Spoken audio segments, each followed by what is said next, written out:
Entre ruinas y misterios de CB Studio Radio. ¿Existió Jesús? Primera parte.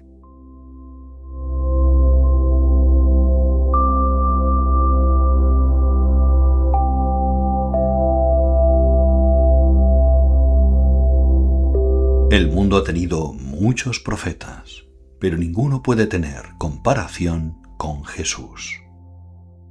Fue profeta porque enunció profecías, pero su dimensión va aún más allá, pues también a él se le atribuye el enlistado de principios morales que han marcado profundamente la humanidad por unos 2000 años. Estos principios superan por mucho cualquier otra lista de reglas morales, cualquier otra colección de códigos éticos o enunciados filosóficos. Pero, ¿existió de veras Jesús de Nazaret? Aparte de los evangelios, ¿hay alguna otra prueba que Jesús realmente existió? En este episodio de Entre ruinas y misterios, vamos a compartir con usted un trabajo de investigación exhaustivo y profundo en cuanto a si hay o no pruebas objetivas, arqueológicas, históricas y científicas de la existencia de Jesús, también conocido como Jesucristo.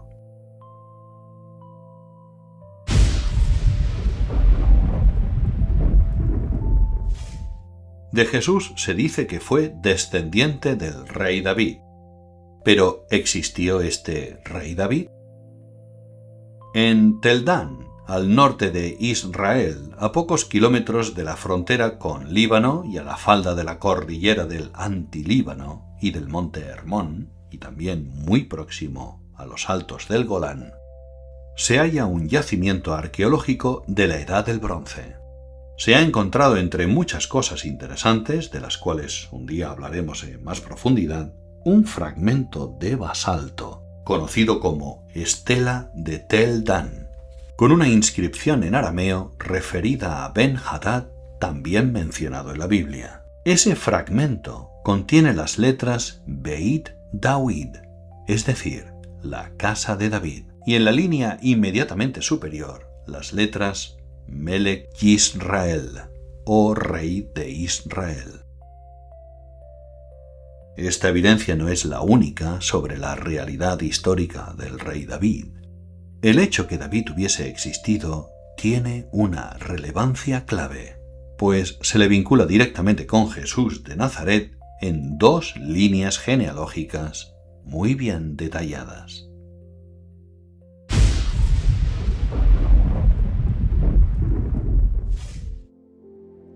La Biblia dice de Jesús que enseñó en las sinagogas en Saba. Pero profesores de historia, eruditos en filosofía, críticos de la Biblia, dudaron de la existencia de Jesús, pues ningún resto arqueológico de ninguna sinagoga que datara del siglo I había sido encontrado. Según la tesis de estos, las sinagogas fueron creadas a partir del año 70, cuando el templo fue destruido durante el sitio y la toma de Jerusalén por parte del ejército romano comandado por el futuro emperador Tito Flavio Vespasiano. Pero antes del año 70, en la primera mitad del siglo I, no existían, pues el templo era el único lugar de culto judío de la época. Todo eso se dijo hasta el 1963, cuando se descubrió una sinagoga en Masada, que data del siglo contemporáneo de Jesús, el siglo I. Después se descubrió en Gamla, en 1976, otra sinagoga. Este caso, el caso de Gamla, fue muy interesante, pues la ciudad quedó congelada en el tiempo, debido a que las tropas de Vespasiano tomaron la ciudad y la quemaron. Desde entonces nadie más volvió a habitarla, con lo cual el hallazgo arqueológico de Gamla proporciona a la arqueología algo que se llama terminus ante quem, es decir, poder saber la fecha del lugar o del objeto debido al acontecimiento por la cual está directamente relacionada. Por eso, la sinagoga de Gamla puede afirmarse que funcionaba durante el siglo I. En 1990 se encontró también la sinagoga de Kiryat Sefer, y en 2009 se encontraron las sinagogas de Herodión y Magdala, de donde era María Magdalena, en la región de Galilea. En total, se encontraron en toda la región de Palestina 10 sinagogas que funcionaban durante el siglo I, antes del 70 de nuestra era y durante el tiempo en el que se afirma que Jesús estuvo.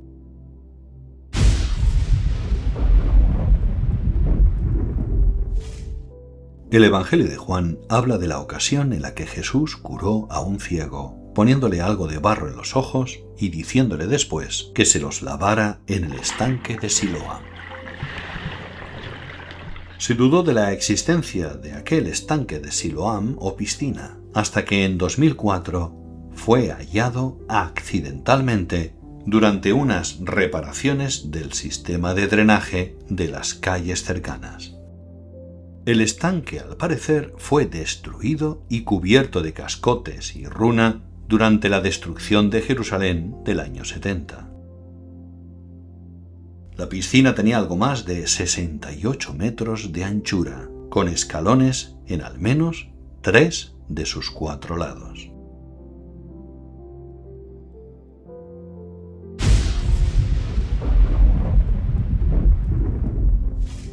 El historiador romano más importante de la época que estamos tratando, el siglo I, fue Publio Cornelio Tácito, nacido precisamente en el 55, cuando era emperador Nerón.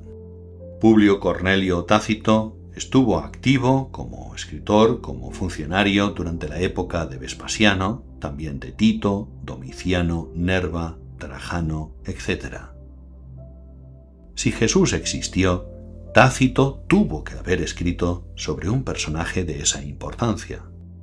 Pues bien, en el año 116, describiendo el gran incendio que destruyó buena parte de los edificios de madera de Roma en el año 64, y también sobre la urgencia de Nerón buscando culpables, dijo lo siguiente: Cristo, de quien tomaban el nombre, había sufrido la pena capital durante el reinado de Tiberio por sentencia del procurador Poncio Pilato. Reprimida por el momento, aquella funesta superstición irrumpía de nuevo, no solo en Judea, origen de aquel mal, sino también en Roma.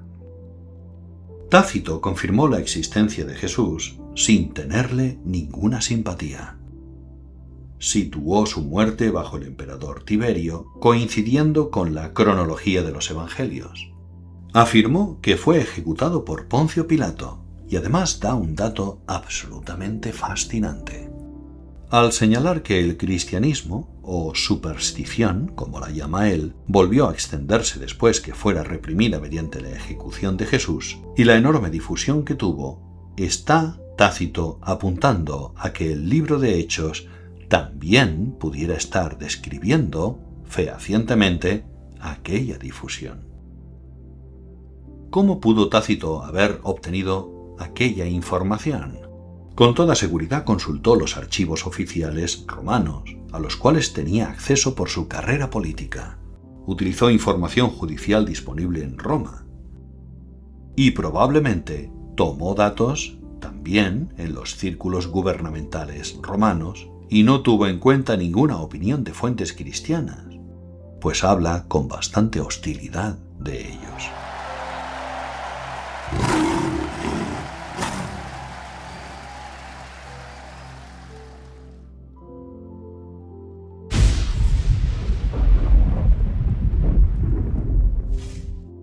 Otro escritor, abogado y funcionario romano del siglo I, Cayo Plinio Cecilio II, conocido como Plinio el Joven, da también una reseña histórica sobre la existencia de Jesús.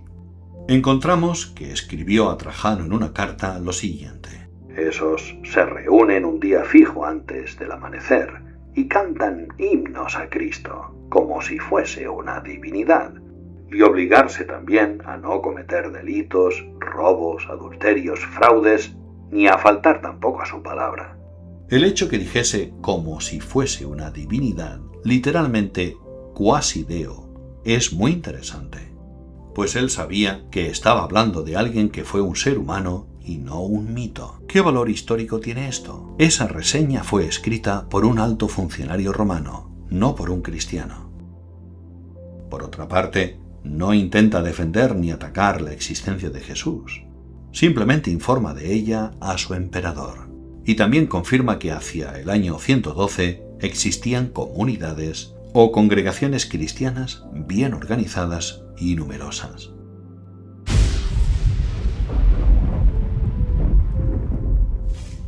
En los Evangelios se dice que Jesús habló a una samaritana en el llamado Pozo de Jacob, cerca de Sicar, donde le revela que él era el Mesías esperado.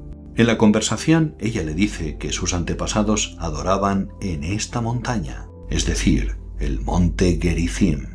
Hoy, justo al sur del actual Ascar, en el antiguo Sicar, en Cisjordania, junto al valle entre los montes Gerizim y Ebal, se encuentra un viejísimo pozo, cuyo origen se pierde en el tiempo. La localización del pozo coincide absolutamente con la dada en el Evangelio. El hecho que el pozo haya sobrevivido tantos siglos ha sido por varias razones.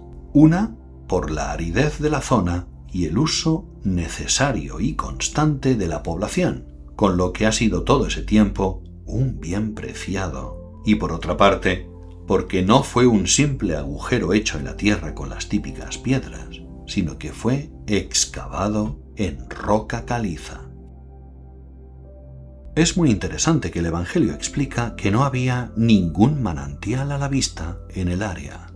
Pues bien, este pozo en Cisjordania, a diferencia de otros muchos, no es alimentado por ningún manantial. Fue excavado. Los estudios arqueológicos han demostrado que el pozo es claramente anterior a la época romana y que ya era antiguo en el primer siglo.